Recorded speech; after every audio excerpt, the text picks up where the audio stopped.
Cette émission est sponsorisée par Fondation Denise Nyakero Tshisekedi. Moi, je suis maladie. Maladie, je suis bien timé. Je suis maladie. L'hôpital a 3 000 $ pour aller à l'opération. Je suis makoki ezaki. Pour faire donc vivre dans la passe. 173 000 abonnés. Ce qui 3 000 personnes kaka, 3 000 personnes va intervenir à $1. Moi na oyo akoza lobiko akoza opération tout ça le rôle moi na papa José. Moi na sabandi ko kwanza na baninga bakima kai. Butu moi na la raté, butu baninga balala ya la raté. Ka ko kwanza ndo kwanza butu mbati tongo ekotana. Donc moi na zo souffrir. Docteur bien sûr lui il faut 3 000 $ va opérer. Bino na maboko boza na combien? C'est un beau et l'autre côté dans la zone et l'autre côté dans la zone et d'enfant d'Akana papa zati donc et l'autre zati papa sundolo na yi la mona mwana botami boye o azana kindoki asundola mwana ngamu kana nyoka manena la kana église donc na maboko ata 100 francs na zana na ngoti.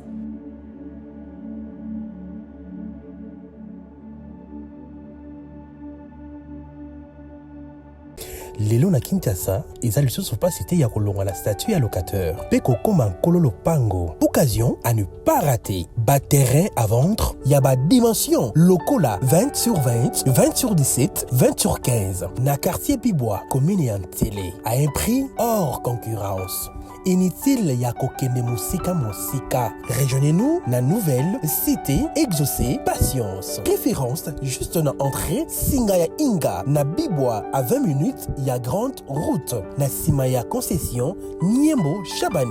Ba abonné nyonso chez Biso télévision ou ezali cadeau pour na bino ta côté na ba bureau ya quartier na se renseigner en tout cas ba belé yangoyo. Cadastre ma nyonso normal na prix moko abordable. Donc voilà déjà benganga la lombango po oza pesika na bino mo bomoni ke ngamo na tamboli mai ezali peso lingo esika ya mai ezali esika ma ya plat ezali olingo mona ngomba donc tout ezali awa donc bobenga biso na lombango shiki mukadi yeyo na mabele na kiti ya musika te Bibois donc entrée à station Bibois koti 10 minutes et c'est belé au commune Sikawana. Quartier Bibois, ils ont déjà habité depuis Kala. Courant na Maï et Kota déjà Kala. Profitez na occasion Oyo pour Okoma propriétaire Yalopango. Pour tout contact, bengabiso na numéro Oyo. Plus 243 82 01 22 226. Du nouveau à un an à Kinshasa, le Cristal de la Foire. Le Cristal de la Foire est une salle de fête de haut standing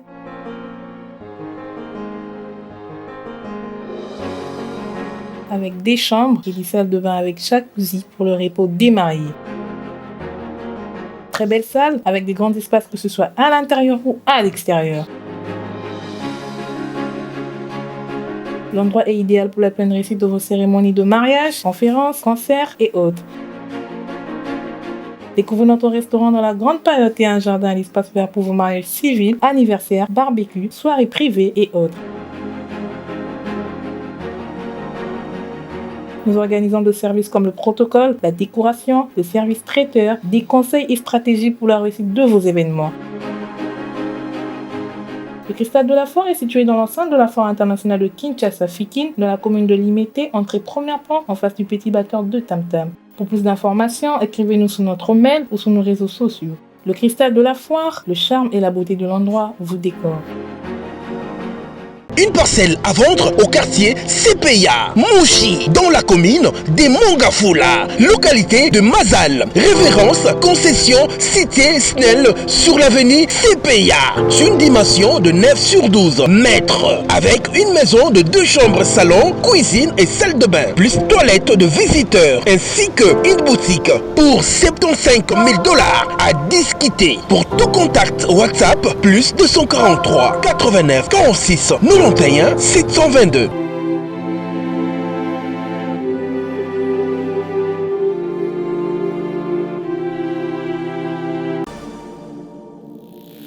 Oza Congolais olingaka bana orphelinat fida ezobenga yo tosunga bana balia balala bien bamela bien nzambe akopambola yo akozongisela yo ebele mpo na nini oye kosoutenir baorphelin. orphelinat vida eza bongo structure oyo eza kokamba bana bitike ndenge bana biso bavivaka na ndako ndenge mpe bana ya vida il faut bavivre parce que jusque là bato mawa basilati $1 na biso en tout cas ekoliesa bana bitike lokola nzambe asenga biso ke tobokola bana oyo lolenge tobokola ya biso ya ndako naza koliki ete bana biso ya ndako bazolia bazosepela me baorphelin oyo nzambe apesa biso elanga oyo nzambe apia biso baza na souffrance.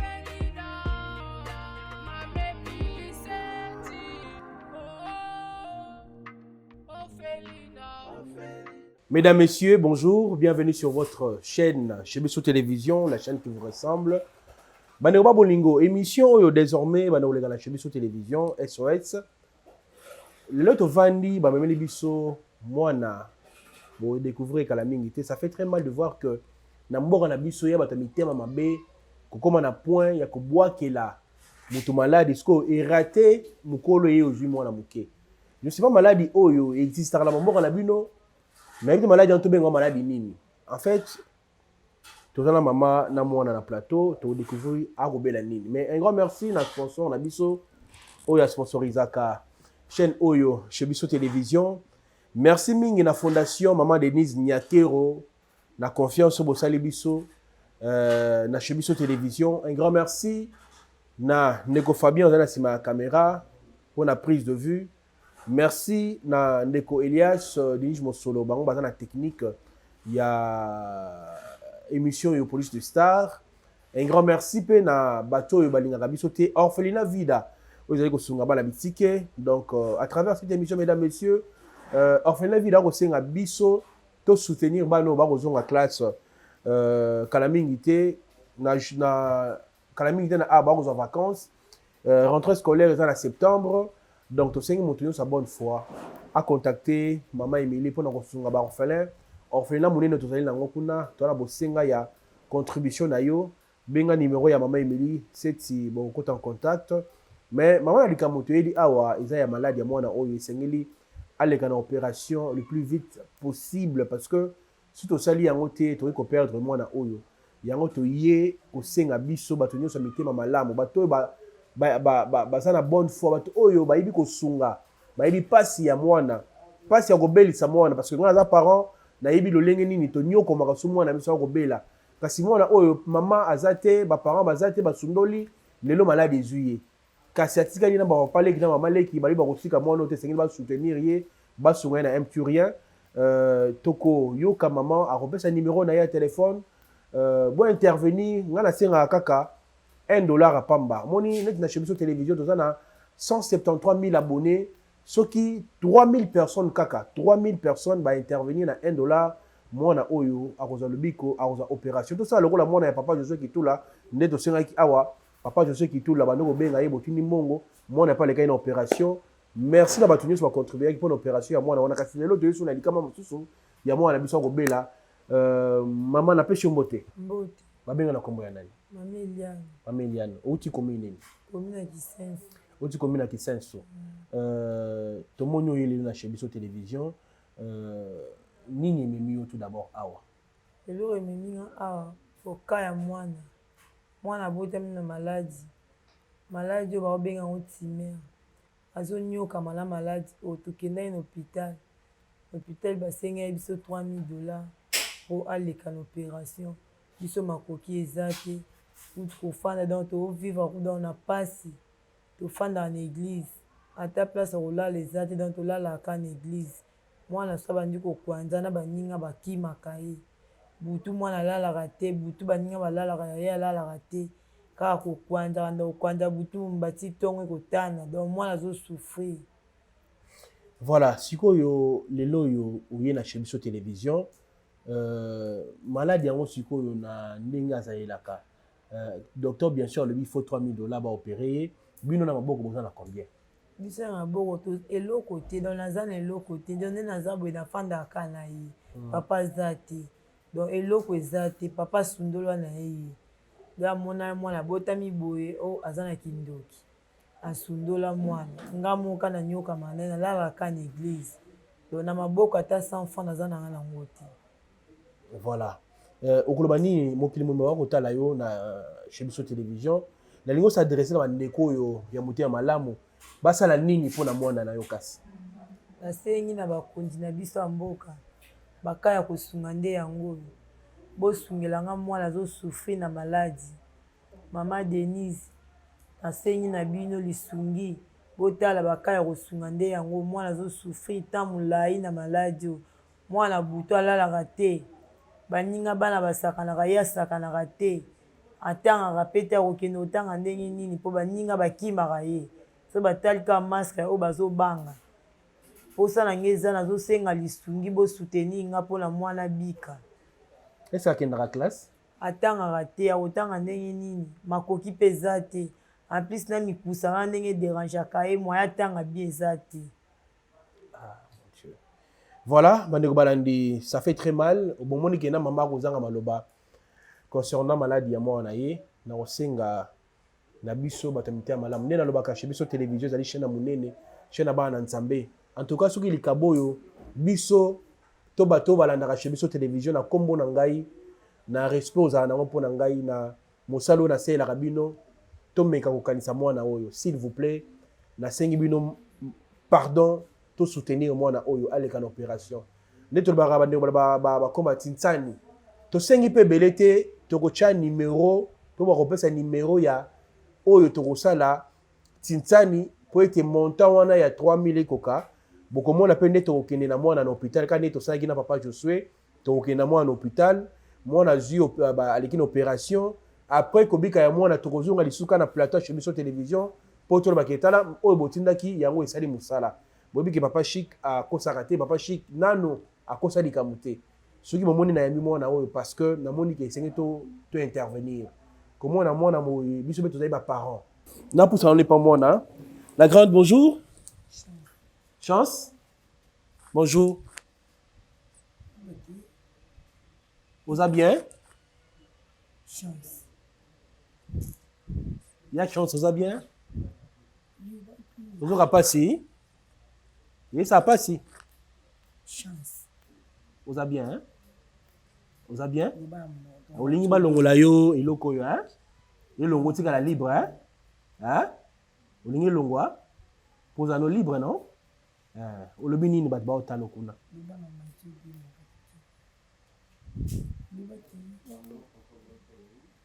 Voilà, Vandego Balandi, vous comprendre que moi, on a émotionné. La télé, c'est pas donné à tout le monde, en tout cas. Nasengi na bino ba mama nyonso to bakonda mboka na biso mama Denise mama Olive bosunga tala mwana aza na pasi mwana azonyokama botala maladi ya mwana azosufri na pasi oyo bosunga ye nazosenga lisungi na bino mpo mwana abika ezaka na lisungi na bino nga makoki eza te bosunga mwana. Mbadeko babolingo toti oyoka maye mama lobi. Rien à dire, rien à commenter. Donc, je suis émotionné de voir qu'il y a des maladies pareilles. Je vous en supplie. Pardon, tout ça là, ma commis ensemble.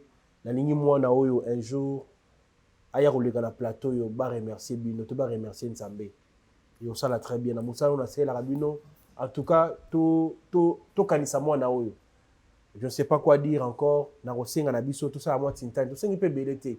Mais yango oyo ezali na sente que bien sûr que to ko pesa 3000 opérations et ko singa mona lia et ko singa pe azala le temps pote kauka. To sengi ata $2, $5, $1, $10 o $100 o nyo soza nango to sangisi yango ko sala montant colossal pour être mona oyo aleka na opération. Donc na bandi Nzambe apambola biso apambola ba o nyonso parce que bako otala biso na biso télévision parce que to yebite to ba susu nini Nzambe asunga pour être mwana oyo aleka na opération. Merci. lelo na Kinshasa eza lisusu place te ya kolongwa la statue ya locateur pe kokoma nkolo lopango. Occasion à ne pas rater. Terrain à vendre, il y a dimension lokola 20 sur 20, 20 sur 17, 20 sur 15. Na quartier Pibois, commune et en télé, à un prix hors concurrence. Inutile ya kokende musika. Rejoignez-nous na nouvelle cité exaucée patience. Référence juste na entrée Singaya Inga na Bibois à 20 minutes ya grande route na Simaya concession Niembo Chabani. Abonnez nyonso chez Biso Télévision, où ils ont cadeau pour Nabino, ta côté na bureau ya quartier na se renseigner en tout cas babele yangoyo. Cadastre mamunyoso normal, na prix moko abordable. Donc là déjà, benganga na lomba po oza pesika na. Bino mo bomoni ke ngamo na tamboli. Na tamboli mai ezali peso lingo esika ya mai ezali. Esika ma ya plat ezali, olingo mona ngomba donc tout ezali awa. Donc bo benga biso na lomba. Shiki muka di yeyo na mabele na kiti ya musika te. Bibois. Donc, entrée à la station Bibois, côté 10 minutes et c'est belé au commune Sikawana. Quartier Bibois, ils ont déjà habité depuis Kala. Courant na Maï et Kota déjà Kala. Profitez na occasion Oyo pour Okoma propriétaire Yalopango. Pour tout contact, bengabiso na numéro Oyo. Plus 243 82 01 22 226. Du nouveau à un an à Kinshasa, le cristal de la foire. Le Cristal de la Foire est une salle de fête de haut standing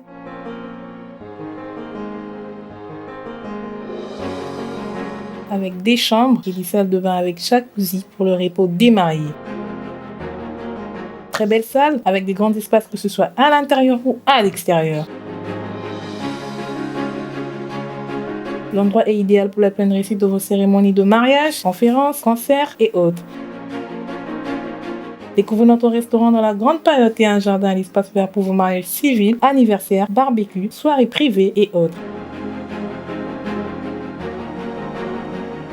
Nous organisons des services comme le protocole, la décoration, le service traiteur, des conseils et stratégies pour la réussite de vos événements.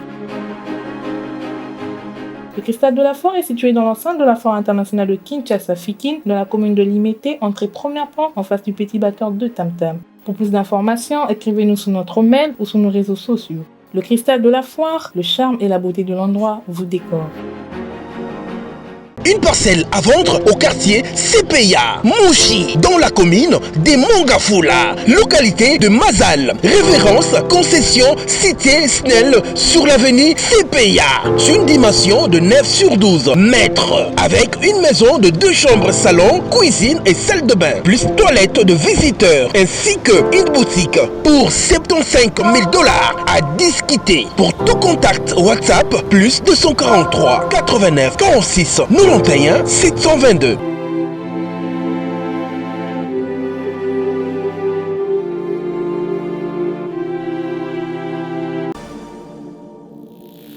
oza congolais olingaka bana orphelinat fida ezobenga yo tosunga bana balia balala bien bamela bien nzambe akopambola yo akozongisela yo ebele mpona nini oye kosoutenir baorphelin. orphelinat vida eza bongo structure oyo eza kokamba bana bitike ndenge bana biso bavivaka na ndako ndenge mpe bana ya vida il faut bavivre parce que jusque là batomaka basila te $1 na biso en tout cas ekoliesa bana bitike lokola nzambe asenga biso ke tobokola bana oyo lolenge tobokola ya biso ya ndako naza koliki ete bana biso ya ndako bazolia bazosepela me baorphelin oyo nzambe apesa biso elanga oyo nzambe apia biso baza na souffrance